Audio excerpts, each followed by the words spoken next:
And we are live. How's it going, everyone? Welcome to the BSC News NFT Summit. Today, we have a heavyweight lineup of BSC protocols that are looking to innovate and apply their creativity to the NFT space.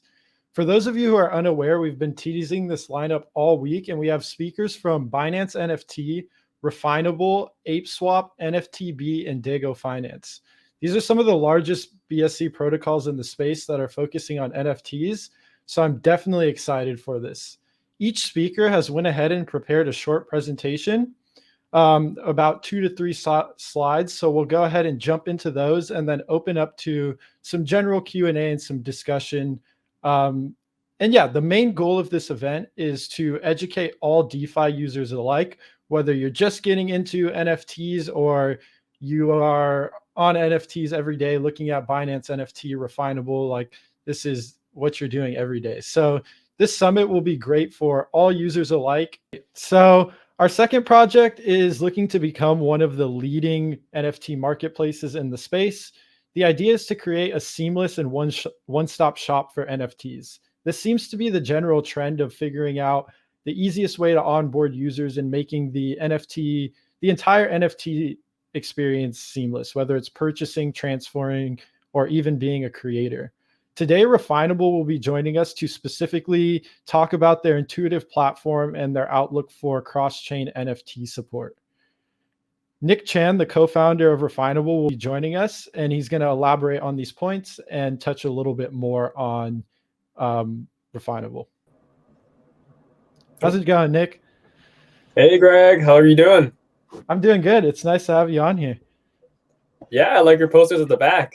Yeah, thank you. Got a couple NFTs on there. I've actually been struggling with these. They keep falling off the wall. I've used this horrible adhesive tape instead of a nail. Hopefully they stick up there this time around. They're looking good though. But yeah, other than that, yeah, go ahead. Sorry. I think they're just meant to stay in your MetaMask wallet. Yeah, apparently so. Anyway, other than that, you can kind of give a brief boilerplate on yourself and then jump into your presentation. That would be great. Awesome. All right. So, hey, everyone. My name's Nick. I'm one of the co-founders for Refinable. So, like Greg so graciously mentioned, I think Refinable is a decentralized NFT marketplace. I think we are one of the earlier ones on the BSC marketplace. And so we've done a lot of progress since launching around 5 months ago. And so our goal is still to improve accessibility for NFTs for a lot of these users. And so, like Greg mentioned, we are aiming to be a one-stop shop for a lot of these NFT items. And so for the past 5 months, we've been really building on sort of new features to really work with a lot of retail users as well as new users on how to actually engage with these NFT content.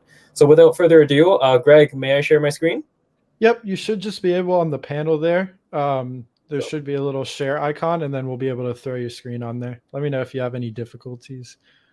Awesome. Just give me 1 second. Just gotta separate my windows. And Yep. we should be good. Awesome. Looks like it. Perfect. All right. Is it full screen for you guys? Yep, we're all set. Awesome. So I think in the past 5 months, there's actually been a lot of changes to us. I think we've rebranded a couple of items that we want to do. We've improved a lot of our features, improved the usability and infrastructure for our marketplace. So without further ado, I'd love to just dive right into sort of the updates that we've had in the last 5 months since we last talked to you guys. So we are Awesome. Refinable. I think we finally came up with our tagline, which is to trade the metaverse. I think a lot of people are understanding the metaverse and what it really is. And so really, I think Refinable's place in sort of the NFT universe and the NFT ecosystem is really to really allow people to have a seamless experience when really trading items within the metaverse. I think a lot of people have different definitions of what the metaverse is, and that's really up to, I guess, people's users to define what that means to them. And so really, on a high level overview, we are a decentralized NFT marketplace. I think there's a lot of different NFT marketplaces that are coming up around in the local region as well. But I think the decentralization is something that we're very excited about to keep in line with that Web3, the Web3 technology stack and all the items that are going around that improve decentralization. So that is something that we really keep core to our marketplace ethos. And so over the last couple of months, we've really been working on our importation abilities. So we've had over 1 million successful imports with various levels of metadata flexibility. Also, we've worked on a multi-chain support. Now we're basically on 3 and counting almost 4 chains in the next month or so. So we deployed on Binance Smart Chain, which is basically our sort of our parent chain, and we're super excited to be at BSC News to really update you guys on our progress. And so right now we're really improving on the multi-chain flexibility, importing items from all over the chains to really become a aggregation point for a lot of these items to function. On the back end, we've also improved on our SDK functionality to really allow different projects who want to tap into our smart contracts to really allow them to do so. I think we've actually put in a lot of work to create the fundamentals or strong fundamentals for a lot of our smart contracts in terms of how royalties and fees are calculated. So that's something that we're very excited about. Also, we do have our own native token, the Fine token, which is allowed for membership benefits. For example, like discounted fees for people that are actively trading on our platform and actively trading on other platforms as well. And the last 2 items are relatively new items, which are really on the retail enablement. And what that means is that we're really gaining a lot of traction in sort of the retail space on allowing NFTs to really engage with people who have never really touched blockchain before. So that's something that has recently been picking up, and we've been working and advising a lot of different projects and sort of existing companies to really understand how to engage NFTs in their existing business model. And last but not least, we have also announced our Refinable gaming initiative, I believe around 2 months ago. So we basically announced our new initiative to go for gaming projects, which is to become better partners for some of these games that are coming out. We do believe the play to earn movement is a huge trend that's coming up, and we'll talk a little bit more about that and sort of our new development fund and sort of our increase in our fund size. So Awesome. one of the bigger exciting things that we've been working on is really on this whole retail enablement that I kind of mentioned before. And so what we really mean by retail enablement and servicing is really to create a low barrier of entry for a lot of these NFT marketplaces so that brands and users and different communities can really come together and enjoy what NFTs actually are. So I think in our experience, we learned that what low barrier means to different people means very, very different things.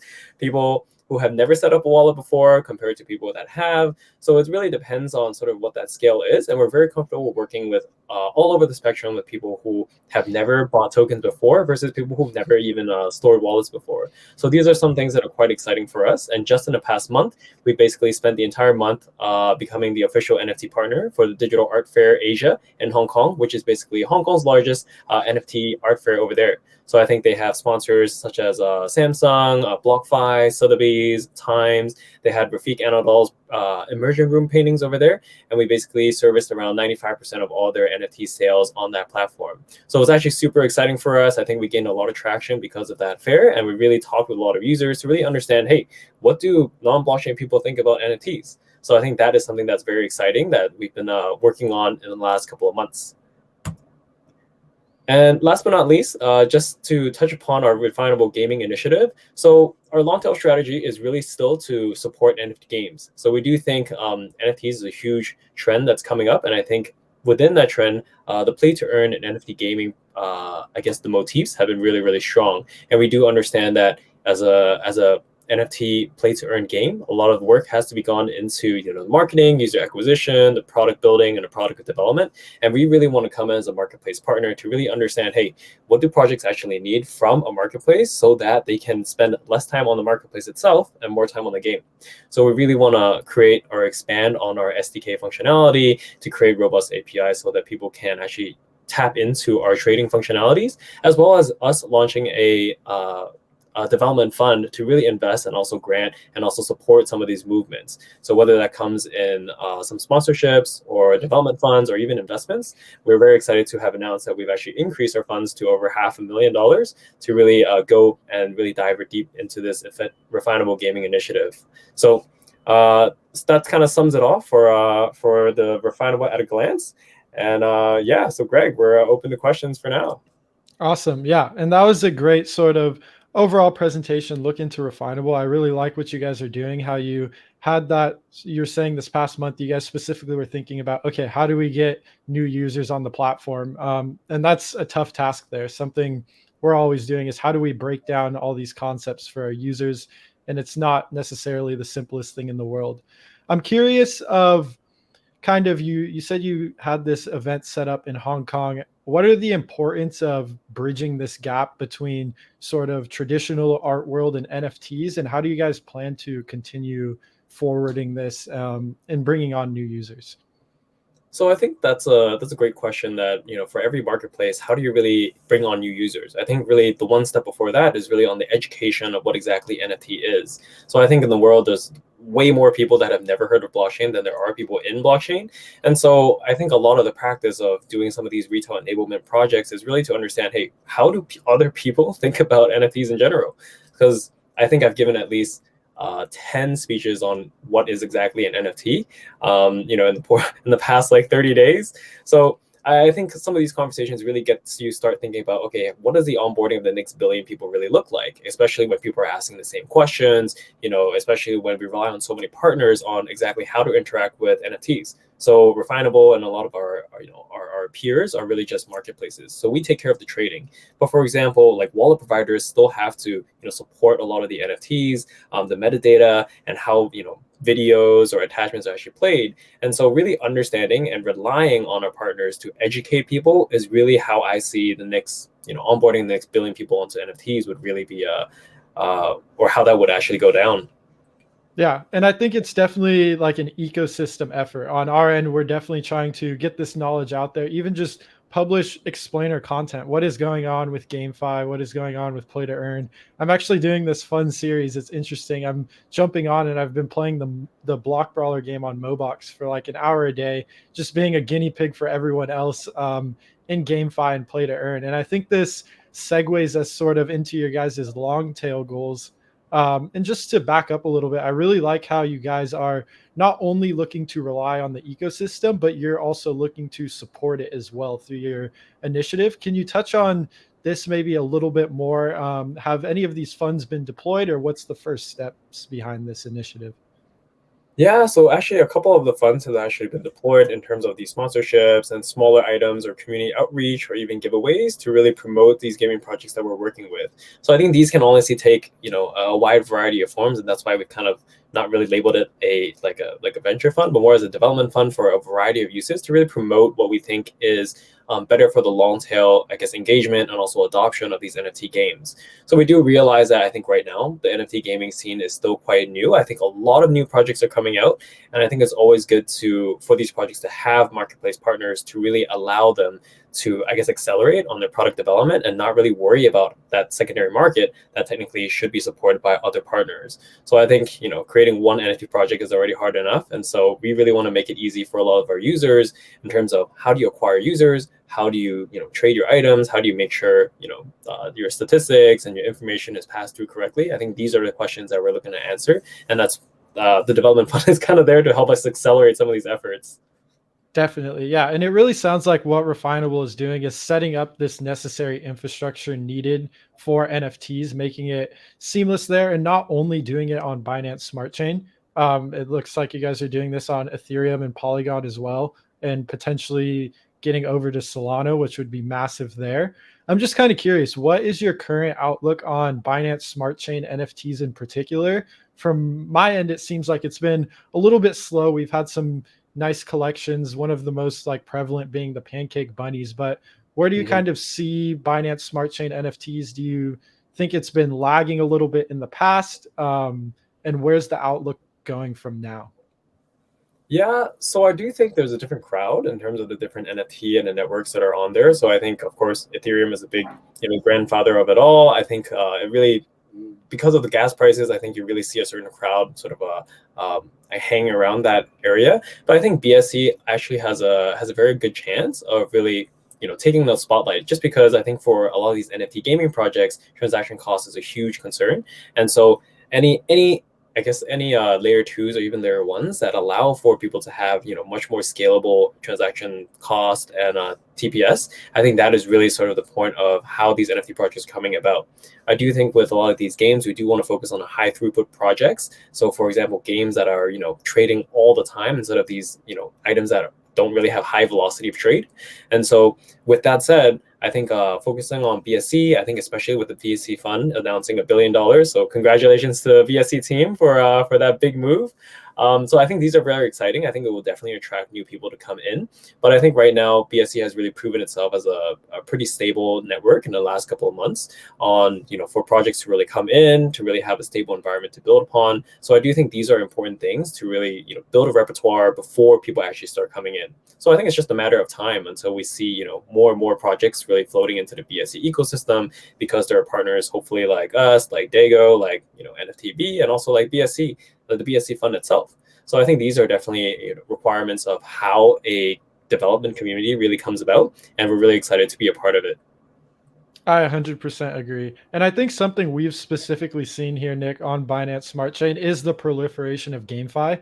On Ethereum, maybe you have the main blue chip Axie, but you're seeing so many games here that are popping up and seeing decent transaction volumes, decent amount of users, just to name a few, like Crypto Blades and Mobox have been killing it in that realm. So while maybe like the NFT collections themselves on Binance Smart Chain haven't been as sought after on Ethereum or Polygon, I think it's a matter of one, just getting users acclimated to what's going on.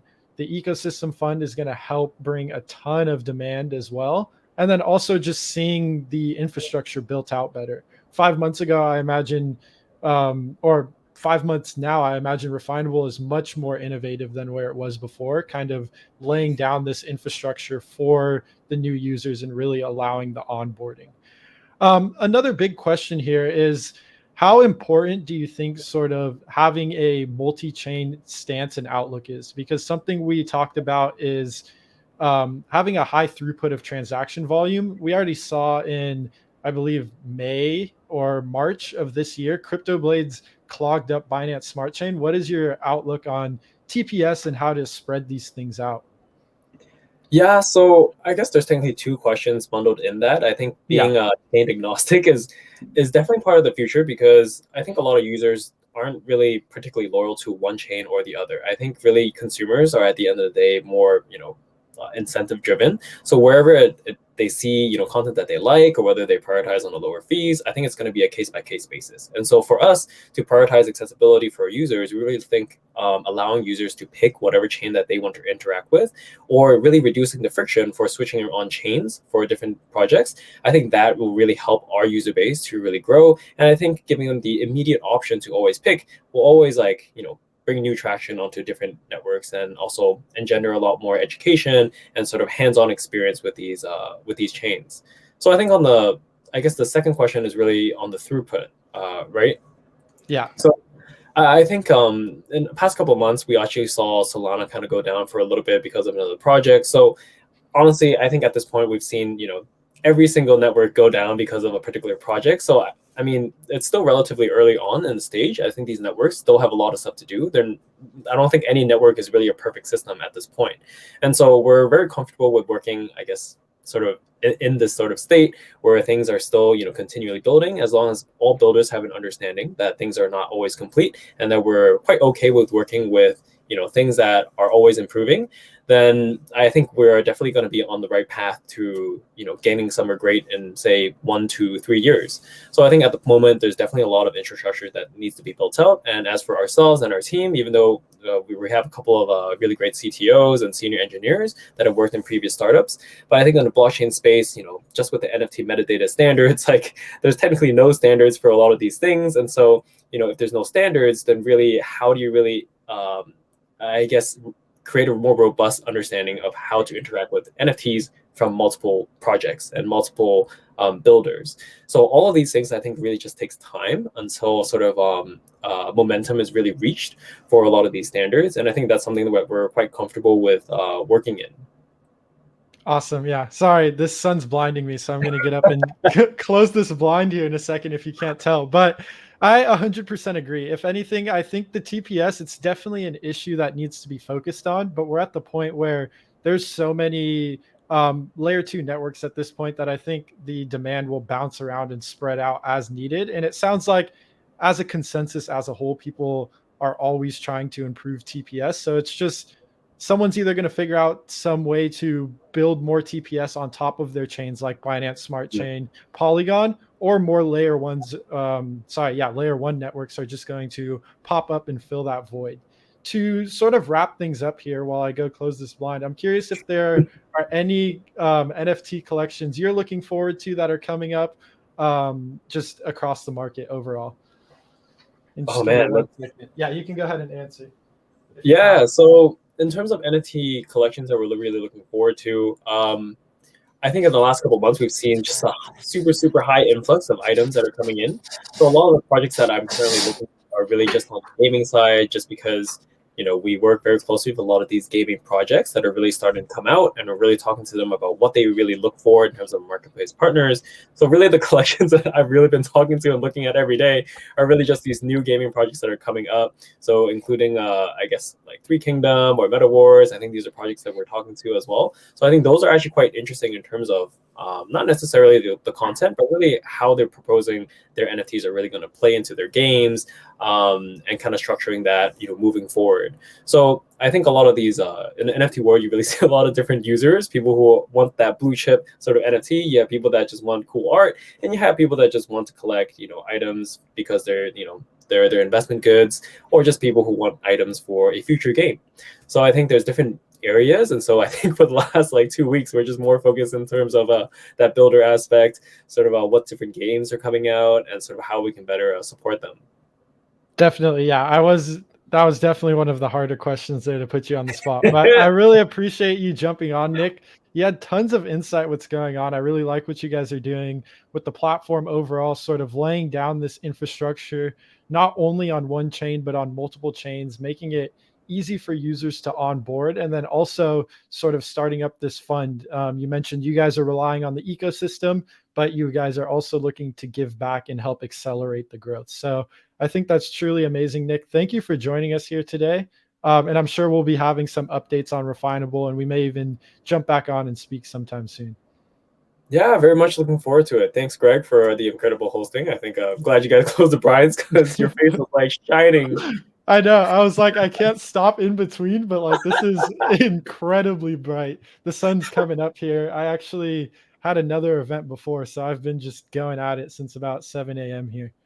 Hey, hang in there, man. It was great Yep. to talk to you guys. Thanks for having us at the BSC News. So, continue on the great work.